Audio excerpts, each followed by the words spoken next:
Olá, meu nome é Carlos Siqueira, seja muito bem-vindo e bem-vinda a este meu canal. Aqui nós falamos de literatura e tentamos falar sempre sobre escritores diferentes, de épocas, estilos, nacionalidades e gêneros diferentes. E hoje, pela segunda vez, eu trago uma obra argentina aqui para o canal. Essa literatura que, infelizmente, não é muito comentada, não é muito vista, tanto nos meios literários quanto aqui no YouTube. Mas Carlos Siqueira está para mostrar o que não é comentado. Então hoje eu trago um grande nome da literatura argentina e mundial do século XX, de um homem que foi muito influente não apenas na literatura, mas também na física e em outras áreas. Um homem que foi amigo de Jorge Luis Borges, grande escritor argentino. Aliás, uma hora vou fazer vídeo sobre ele, hein? Aguarde. Bom, hoje a conversa é sobre essa pequena obra, esse pequeno romance, mas muito forte, muito pungente e muito atual, embora tenha sido publicado em 1948. Estou falando de O Túnel, de Ernesto Sábato.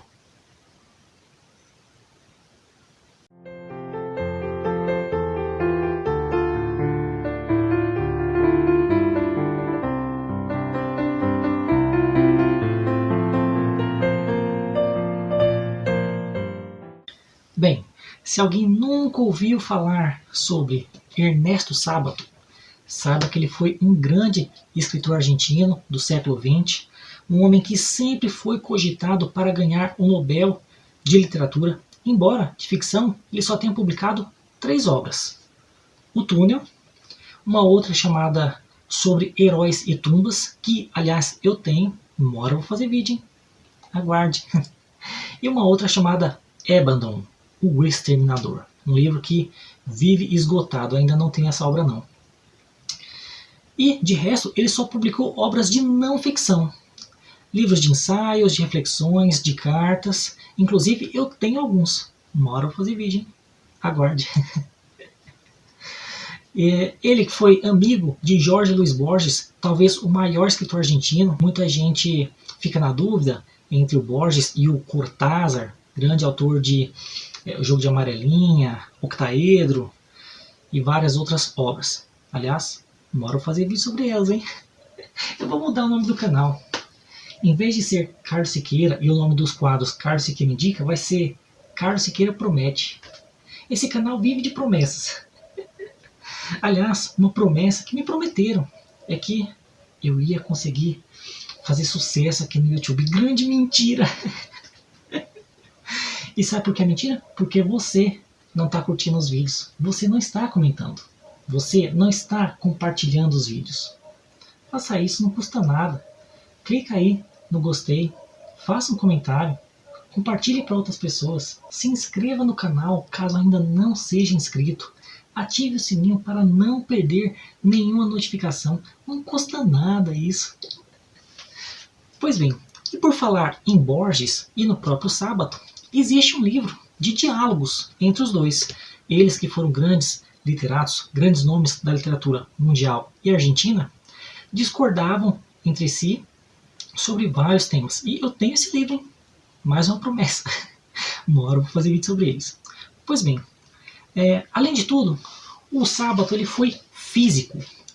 Ele sempre foi ligado à ciência, mas ele a abandonou quando, durante a Segunda Guerra Mundial, ele viu para que estava servindo a ciência, para destruir pessoas, cidades, lugares, vidas. Então ele abandonou. Inclusive, abandonou também parte da esperança na humanidade. Ele, que tem muitas entrevistas aí no YouTube, você vê facilmente, encontra vários vídeos dele falando que a humanidade não caminha mais para uma evolução, mas sim para o oposto disso. Claro que se a gente tomar ao pé da letra a palavra evolução, ela não quer significar melhoria, como o Sábato estava pretendendo dizer, e sim uma adaptação, uma mudança. Mas fica aí a desesperança do Ernesto Sábato, que vai aparecer em todos os seus livros, inclusive no Túnel. Bem, mas afinal, sobre o que fala a história? A história é muito simples, é a confissão de um crime. um pintor famoso chamado Juan Pablo Castel, ou Castel, não sei como é que fala em espanhol, que é um homem famoso e já preso está confessando que matou uma mulher. Ele começa a história já assim: bastará dizer que sou Juan Pablo Castel, o pintor que matou Maria Iribarne. Suponho que o processo está na lembrança de todos, que não serão necessárias maiores explicações sobre minha pessoa. Então, é um livro narrado em primeira pessoa de um assassino, um artista, um pintor assassino, que está revelando quem ele matou, por que ele matou, mas a gente vai ver que ele sempre tenta parecer imparcial, quando nós sabemos que toda narrativa em primeira pessoa é parcial, porque sempre vai tomar o lado de quem está narrando. Nunca confie nos personagens que narram em primeira pessoa, que são aqueles personagens que eu chamo de narrador safado. Porque ele quer te enganar. Quer dizer, quer me enganar, mas eu não vou ser enganado não. Pois bem, é interessante a gente pensar já no título, né? O túnel, que é um lugar obscuro, um lugar em que geralmente é metáfora para quem está buscando uma luz no fim do túnel. É interessante a gente pensar também no nome do personagem, Juan Pablo Castel. Castel, que é castelo em espanhol. E o que é o castelo? O castelo é um forte, o castelo é uma construção sólida, mas, ironicamente, a gente vai ver aqui que esse personagem ele é muito fraco. Ele tem muitas fraquezas. Um dos piores personagens de toda a literatura. Um canalha, um assassino, um covarde. E, ao mesmo tempo, o castelo tem a ver sempre com a aristocracia, que geralmente são pessoas que... Geralmente não. São pessoas que hierarquicamente estão sempre acima. Mas esse personagem, ele não é nenhum ente da hierarquia, mas se sente superior a tudo e todos. E ele vai tentar justificar isso. Aliás, essa justificativa, ou a tentativa de justificativa, corre todo o livro. Esse personagem ele tenta racionalizar tudo, e esse é um grande problema. Bom, como exemplo dessa racionalidade do personagem, Juan Pablo Castel, logo na primeira página ele já deixa claro como que ele se comporta diante do mundo. Veja, por exemplo, este parágrafo. Na realidade, sempre pensei que não existe memória coletiva, o que talvez seja uma forma de defesa da espécie humana. A frase "todo o tempo passado foi melhor" não indica que antes acontecessem menos coisas ruins, mas que, felizmente, as pessoas as lançam no esquecimento. Evidentemente, semelhante frase não tem validade universal. Eu, por exemplo, caracterizo-me por lembrar perfeitamente os fatos ruins e, assim, quase poderia dizer que todo o tempo passado foi pior, se não fosse o presente parecer-me tão horrível quanto o passado. Lembro-me de tantas calamidades, de tantos rostos cínicos e cruéis, de tantas más ações, que a memória é para mim como a tormentosa luz que ilumina um sórdido museu da vergonha. Bom, aqui vocês percebem todo o negativismo, todo o pessimismo desse personagem. E é interessante a gente pensar também nessa reflexão que ele propôs, que o quanto a memória, quando falha, é importante às vezes para a própria continuidade da vida humana. Acontecem coisas tão ruins que a gente esquece para continuar vivendo. E isso quem é que fala? É o Nietzsche. Aliás, o Sábato ele é um grande escritor daquela corrente do Sartre, do Camus, que foram influenciados por sua vez pelo Nietzsche, que é o existencialismo. Inclusive, o Sartre é mencionado aqui na história, e ninguém dá atenção. Engraçado. Tem as cenas cômicas aqui, viu? Assim, tragicômicas.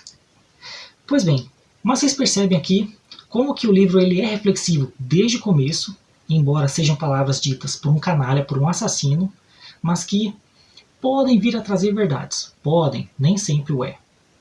Nem sempre o são.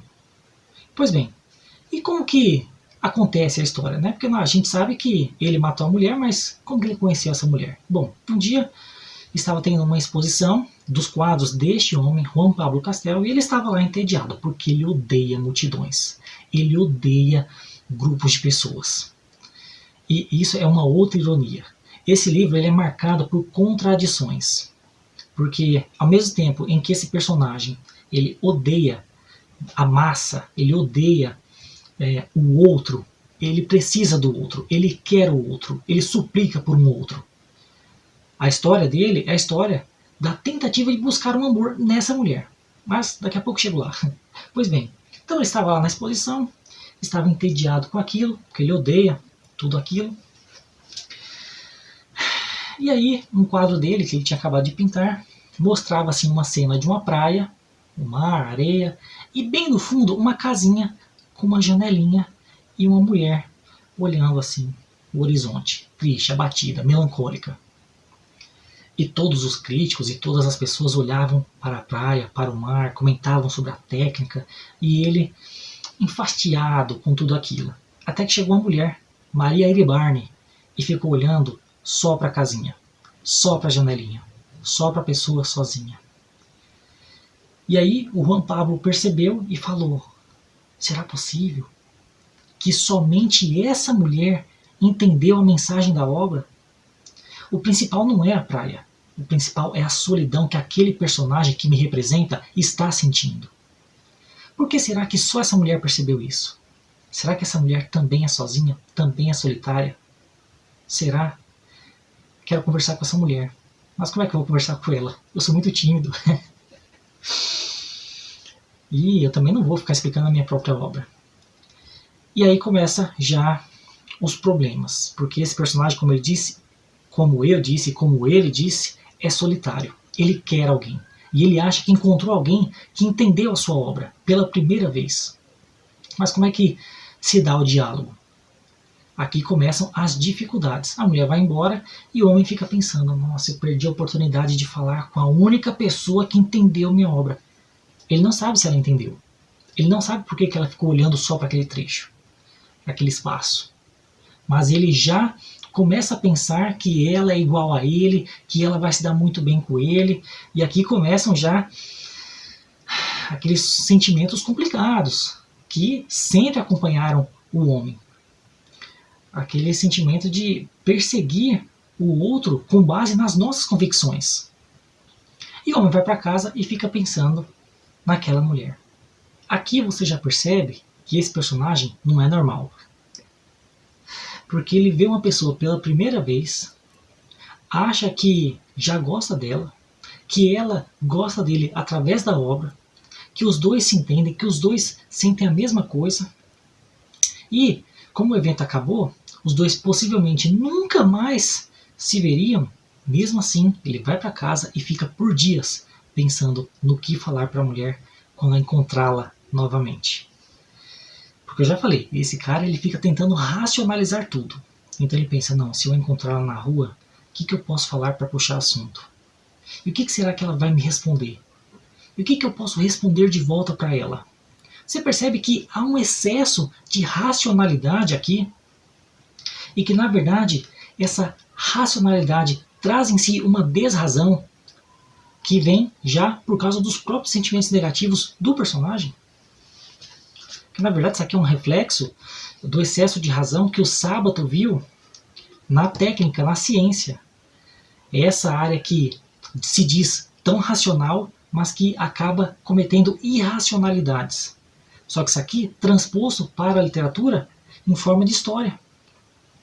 Então nós temos um personagem que pensa demais porque sente coisas demais. Isso aqui me lembra Fernando Pessoa. Uma hora eu vou fazer vídeo sobre ele, hein?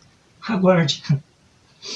Pois bem, e acontece que em algum momento ele encontra a mulher no meio da rua, começa a persegui-la, porque ele é, de certa maneira, um doente mental. Ele começa a persegui-la e puxa o assunto do nada, assim. Não tá me reconhecendo, não? Não. Eu sou o dono do quadro lá. Fala a verdade, você ficou olhando só pra janelinha, né? Que janelinha? Você percebe que uma pessoa dessa assusta as outras? Por isso que ele não consegue manter uma relação com ninguém. Ele é solteiro, eu não sei se ele teve relações anteriores, ele não fala, mas ele é um cara que é incapaz de dialogar com os outros. Isso aqui é muito interessante, porque ele é um artista. O artista ele tem que conseguir expressar os seus sentimentos, expressar o que ele quer na própria obra.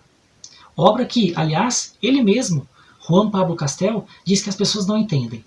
E aqui eu lembro dele, sempre ele, Mário Quintana. Mário Quintana tem um texto curtinho que ele fala assim: quando alguém está lendo um livro e se pergunta, o que será que ele quis dizer com isso? A gente só pode pensar uma coisa: ou o leitor ou o escritor é burro. Claro que ele está aqui brincando, né, sempre com seu típico bom humor, mas é isso, porque ou o emissor não conseguiu se deixar claro, ou o receptor não consegue entender o que foi pretendido pelo escritor. Um dos dois falhou aí. As obras do Juan Pablo Castel não são bem compreendidas, segundo ele mesmo. Então só aquela mulher é que entendeu.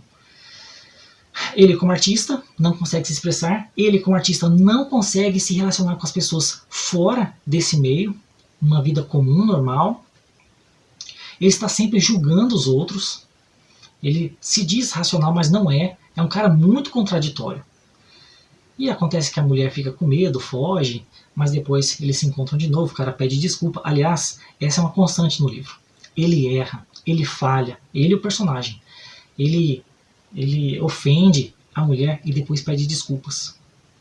Como se ele fosse ou uma pessoa bipolar, que é uma coisa em seguida é outra, mas a gente não sabe. Ou ele não pensa nas consequências, ou tudo gira em torno dele. Então ele fala o que quer, aí quando ele percebe que o que ele quer está se afastando, aí ele pede desculpa para ver se atrai de novo aquela pessoa, porque ele quer ter para ele, e só para ele. Aliás, os dois começam a ter um caso, um relacionamento, mas a mulher é casada com um homem cego. Aliás, um comentário, o Ernesto Sábato ficou cego no final da vida. E o amigo dele, Jorge Luiz Borges, também.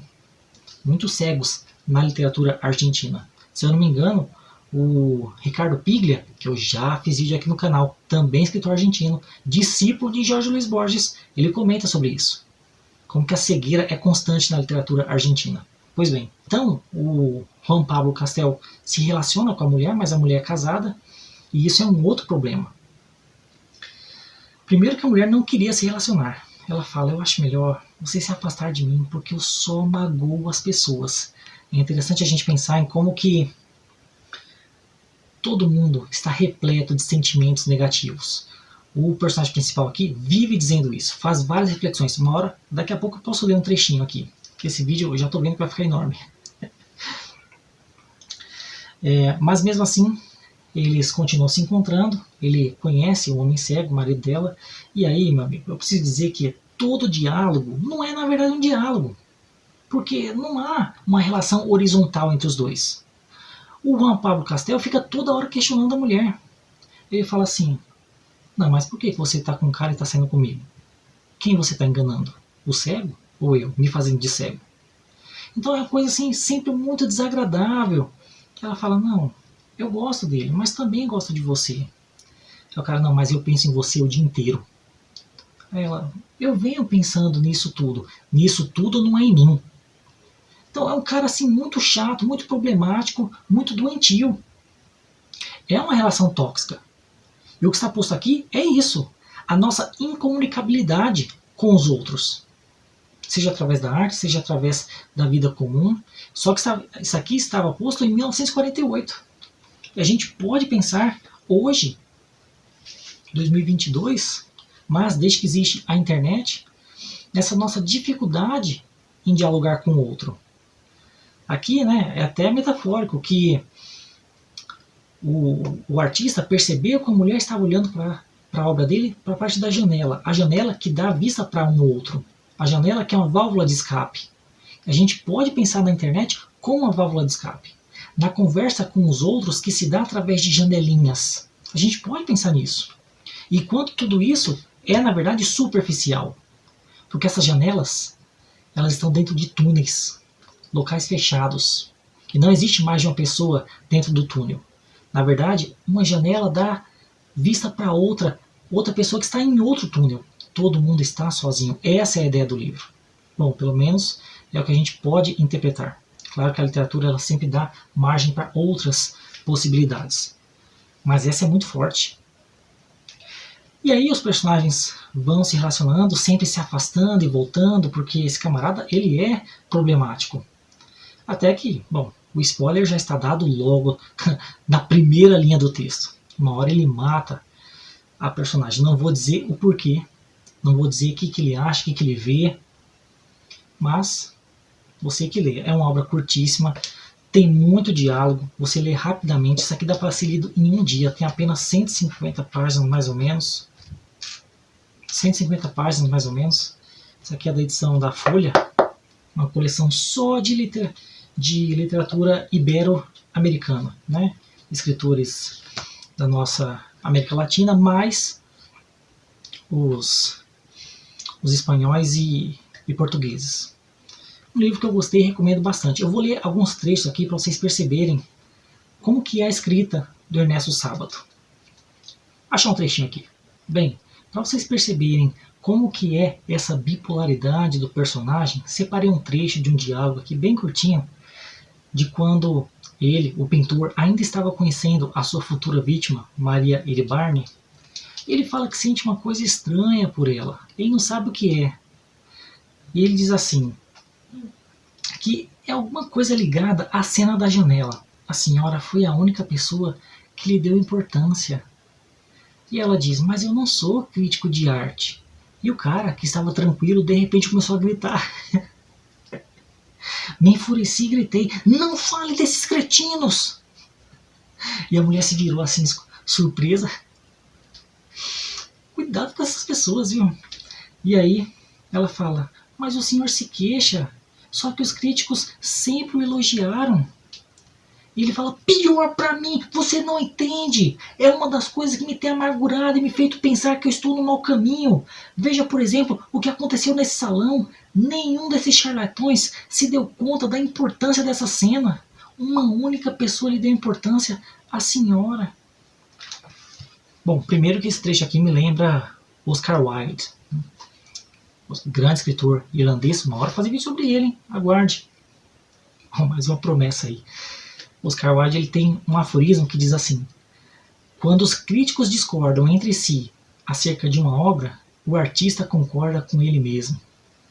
Interessante. E a outra coisa que ele diz aqui é que os críticos todos, nenhum deu importância para o que ele pensou ser o mais importante. Só uma pessoa deu importância.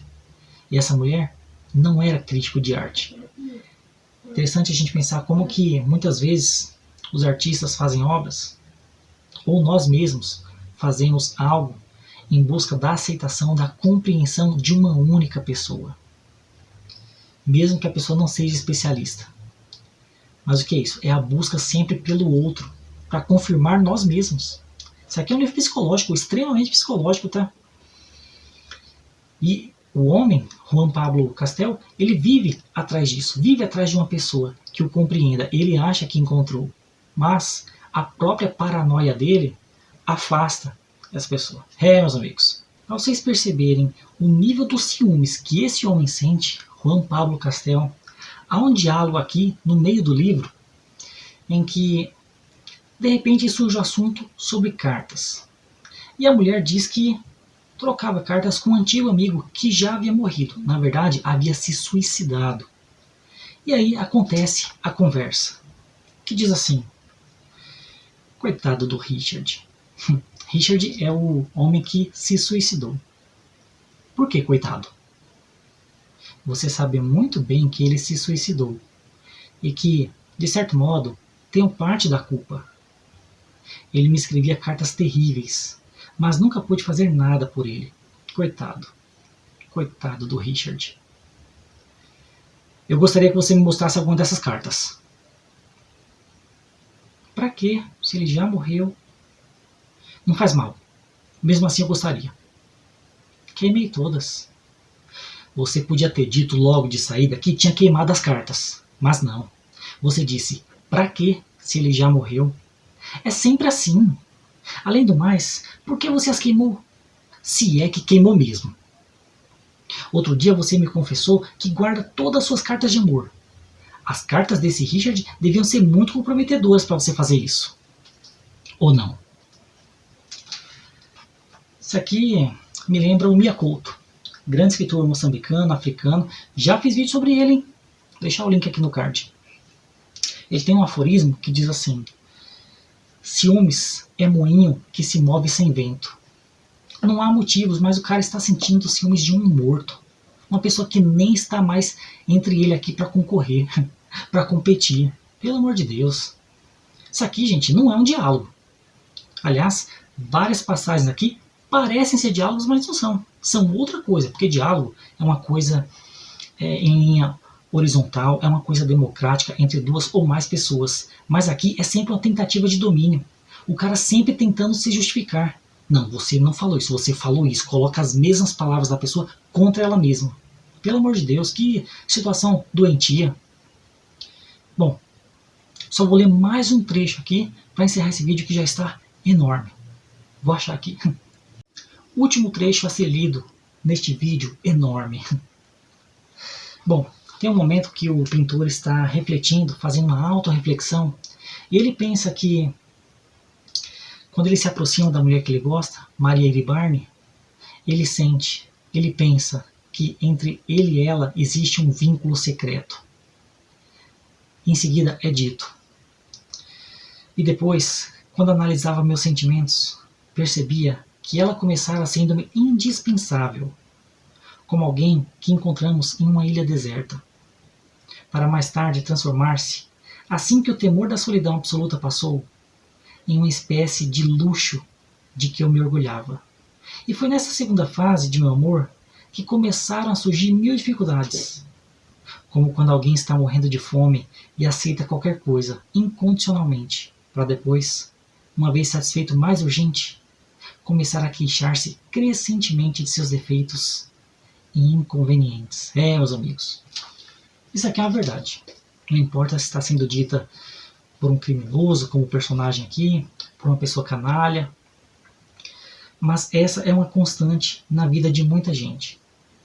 A pessoa busca um objetivo, uma pessoa, qualquer coisa, e quando a tem, depois começa a agredir, começa a ofender, começa a desvalorizar, começa a destruir aquilo próprio que ele buscou tanto. No caso aqui ele fala até das pessoas que sentem fome, comem qualquer coisa, mas depois que saciou o apetite, saciou a vontade, começa a achar problemas. E é o que acontece com ele aqui.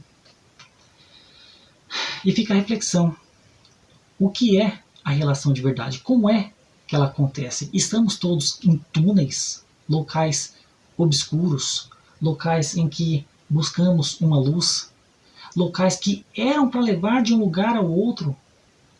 Eram para levar ou é a gente que tem que caminhar? Meus amigos, fica aí a reflexão. O túnel, Ernesto Sábato. Eu poderia ler vários outros trechos interessantíssimos, críticos, pungentes dessa pequena obra que eu recomendo a todos. O Túnel, Ernesto Sábato, gostei e recomendo muito.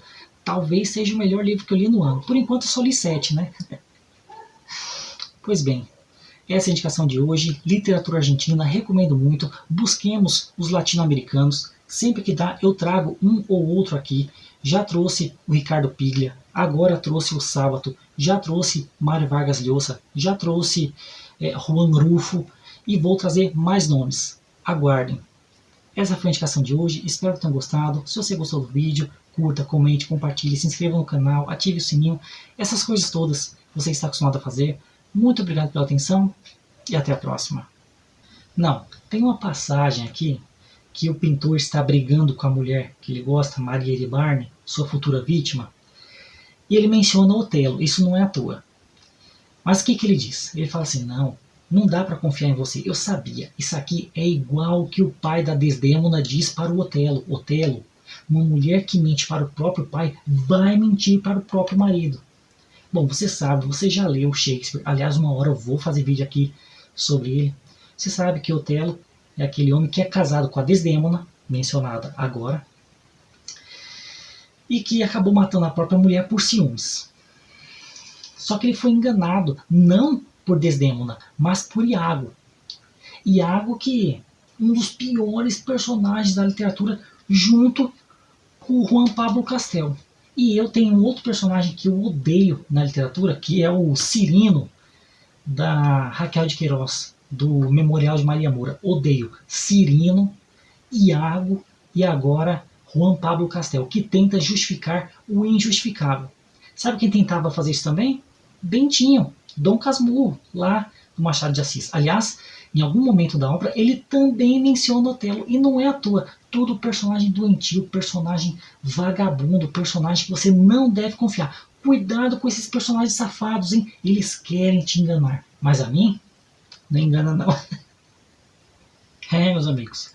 Cuidado, hein? Às vezes você está no túnel e você vê uma luz, você acha que é uma salvação, mas na verdade é um trem vindo na contramão. Às vezes eu vejo que uma pessoa se inscreveu no meu canal. Eu falo, sucesso. Aí eu vou e perco 2 inscritos. Cuidado para não afastar as pessoas que você está interessado, hein? Veja lá de que forma você vai chegar na pessoa. Não vai chegar igual o camarada aqui. Tá me reconhecendo, não? Não.